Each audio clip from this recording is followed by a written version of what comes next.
can I be an author when I grow up? What kind of advice would you give an aspiring young author? That is a good question, because I'll speak for myself, but I think for many authors who go out, and especially in schools, we are there to inspire the next generation of readers and writers, or just simply to inspire people to go for their dreams. Even not everybody's going to be a writer. But to answer your question, I've been told through the courses and classes that I continue to take to improve my craft, that first and foremost, you have to read what it is you want to write. So I am going to our local public library all the time, and I'm checking out stacks of books, picture books, middle grade books, whatever it is, nonfiction books, whatever it is I want to write about. So I know what's kind of currently in the stream of published books.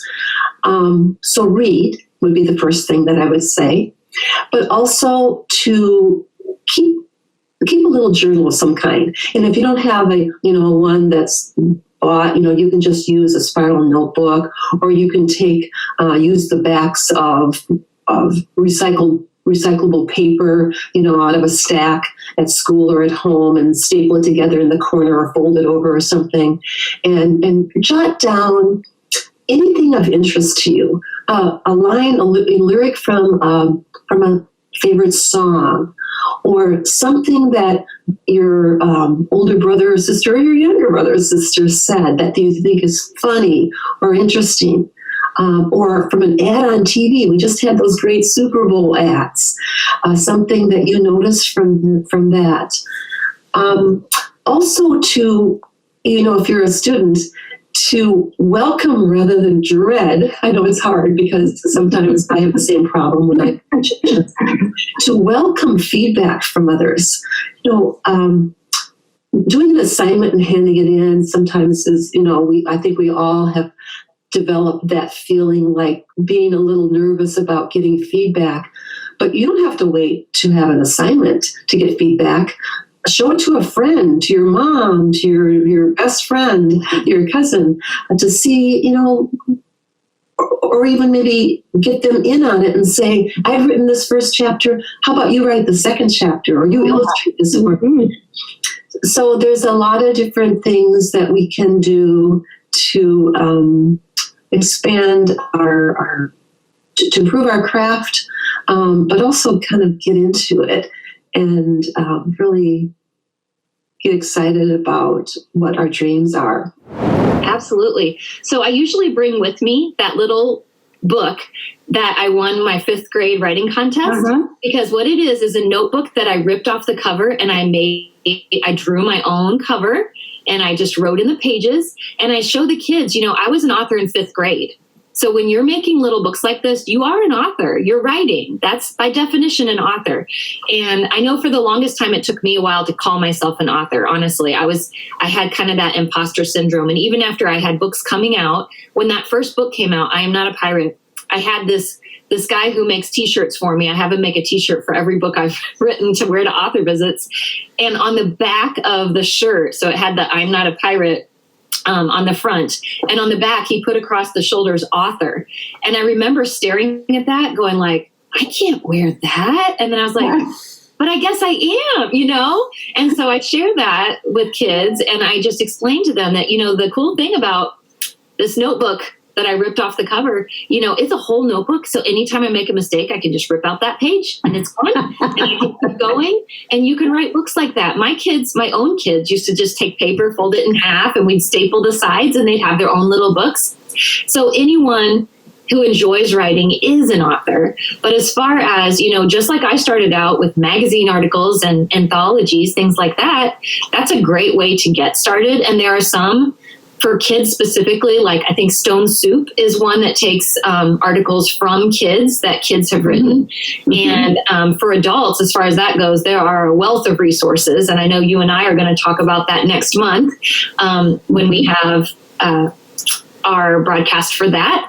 But, joining SCBWI, being part of things like this with Kitty Lit Market, getting with other like-minded people that also enjoy writing is my best advice. And, learn as much as you can. I'm still taking classes right now. And, I've had over a dozen books published, but I'm still learning the author side as far as the business part. And I'm also learning the craft side. I'm still improving there. We all can continue to improve.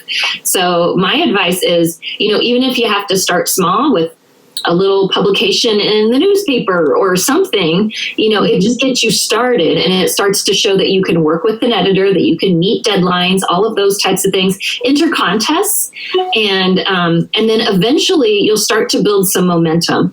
And what's nice is once you've worked with a couple of publishers, if you haven't been a diva and you've been easy to work with and you're doing a good job, they want to work with you again. So, it's just a matter of getting started and getting over that initial fear of what am I doing here? Who do I think, I can't get a book published. And so once you get over that and just start is my best advice. Keep learning and keep going. Yeah, I think there's a lot of things that can be said, but one thing I always say is, be aware of your surroundings, look at things and be aware of detail. Make a list of stuff. When I was a boy, I used to keep a list of different things that interested me.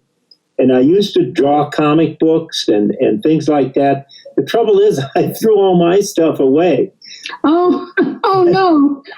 I tell kids to list stuff, keep a little notebook, and but keep it. Don't throw it away. And be aware, watch people and watch animals. And you can learn so much just from really, really watching things and then writing about them. And eventually, when you look back at that list, you say, wow, I was thinking about that then, and then you can think about what you think of it now. And you'll find yourself more interesting than you thought you were. First of all, I would say never, ever, ever give up, because I was interested in writing from the time I was little. And I had my first published piece in 2000 in Spider magazine. So, I was an adult. And back in the day, and Diane, that when you write a story, you had a typewriter, and you had to type, and then you'd make a mistake and be like, ah. So then you'd use the correcto type, and if you had more than 3 mistakes on a page, you had to crumple it up and start over. So you have to really be persistent, and if it's something you're passionate about, everybody has a story, and never give up, because I'm going to be 60 next month. And like I said, my writing career hasn't really taken off until about 4 years ago. Mm-hmm. So if you love it, pay attention in English class and read everything you can. I remember the first author that I read to one of my kids when they were young was Beverly Cleary. And I loved Beverly Cleary. And I can remember when it was Ramona Goes to Kindergarten. And I can remember in there a little phrase that when Ramona goes to kindergarten and the teacher, she says, I don't know where to sit. And the teacher said, just sit over there for the present. And so Ramona sits there all day long waiting to get a present and get a present. But I remember reading that and thinking, oh my gosh, this woman is so clever. So I want to be like Beverly Cleary. Mm-hmm. So you can get ideas from, if you write about what you know, I always say that the most important thing about starting a story is knowing the ending. So if you've got the beginning of the story and you've got the ending, then you can get there. If you don't know the ending, you just kind of ramble all around, and so the ending is just as important. And point of view is really exciting to me. If I took one of my stories, like the Dust Bowl, I wrote it through the eyes of a young girl experiencing the Dust Bowl. But what would the Dust Bowl look like through the eyes of a rabbit or a bird or somebody who moved there from a very lush country? Everybody has a different view of what one situation would look like. So, the more clever and creative you are with that, it's a lot of fun. Well, it's interesting that you ask because I've been consulting with several people over the years. Cool. And three people I've worked with have written their books and gotten them published or self-published them themselves on their own. And it's just basically just be truthful, be honest. Everyone has a story to tell, you know, and it can be real, it can be made up, it can be a compilation of a lot of different things, but it can also be very cathartic for people who might be going through something in their lives or a memory or something that they believe in and that they want to share. And I think you have to realize you don't have to worry about anybody judging your feelings or your thoughts or your ideas because they are yours and you own them, you know, and depending what you want to do with your story, takes a direction with that.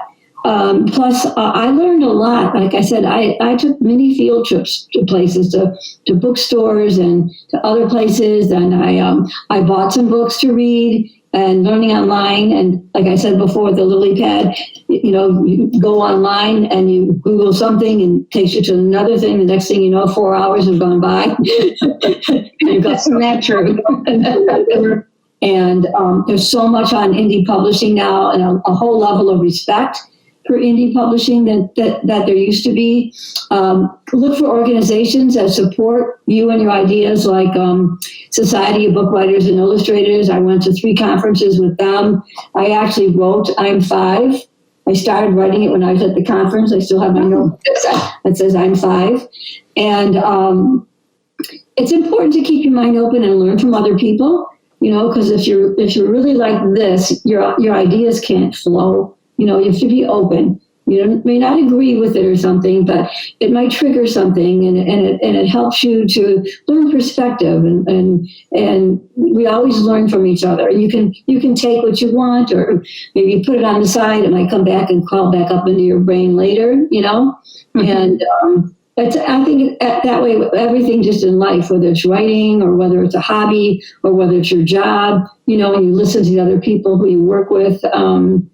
You know, I guess that's just my teacher thing. You know, I always just say to my kids, who's got a question? And they all sit there and they look at each other. You know, we really got 10 questions out there. And I always said, no question is silly or dumb or stupid, because I guarantee you, if you're thinking it, the person next to you is thinking it too. You know, and so I always wanted to make an environment that was open and caring. And, you know, that's the way the world should be. We know it can't be that way. But if we lead by example, I think that's one of the best things that we can do. And sure, you're going to fall down. You're going to fall down. You know, you got to have enough strength to get back up and say, okay, what did I learn from this? What's my takeaway? Or what can I share? And I think that's just the whole crux of humanity. What can we do to help and support each other, and go from there? Very interesting. I just did a couple of weeks ago a virtual classroom visit with the 3rd grade elementary school, and they had 4 classes sitting in, and it went pretty well. But one of the reasons the teacher contacted me was that they had been working hard on writing and students' desires to become an author. So they gave me about 80 to 100 questions so that I could kind of review that and go over that in the virtual interview. And so basically I told them that writing really starts with look at what you know and what you're interested in, and then start writing about it. And if you need to know more about it, then do your research. But, you know, do you like science fiction, or do you like sports, or do you like writing about nature? But find something that you enjoy in your life, and then start to write about it and figure out what audience you want to write to. Now, as 3rd graders, their audience is a little limited, but I said that will grow as they get older. And I said, along with that, is that you really need to read. I said, I don't think there are too many writers that are successful that don't read quite a bit. And I find that from reading, you get lots of ideas, and that really takes you to where you want to go. So I would start with the old chants from the civil rights and community organizing community that reminds us God voice, God power. So the question is really about how will you use your voice? Books are just another tool or vehicle to share a story, to give a glimpse into the the world, to look through the eyes of someone else, or even help to share about history for the nonfiction pieces. So I would say first tap into your voice. It's tempting to say that it's not me, it'll be someone else's voice, but your voice matters. So here's your chance. I would encourage you just to start writing. Sometimes I jumped in and started editing early and started taking out images and voices and the sounds that I was hearing. But write everything down. You will go through a complete process, not by yourself, but with a team of others cheerleading on the sidelines, supporting and encouraging you, whether it's your literary agent, whether it's your peer writing group, or just your community alone, or those even in your own household. So this is not a journey by yourself. This is a marathon in partnership with others. So I'm encouraging you to use your voice. Now more than ever, we need to hear more voices from different experience, different walks of life. So start writing. And then here's the other thing, just like growing a muscle, that growth mindset. As you continue writing, you'll continue to perfect your skills. You'll get better over time. So I want you just to start writing, not editing right now, not looking for an illustrator, not going through the process of critiquing yourself or the imposter syndrome, but let's start writing. And let's continue perfecting your craft to write more, to go through those writing prompts. But let's start writing first.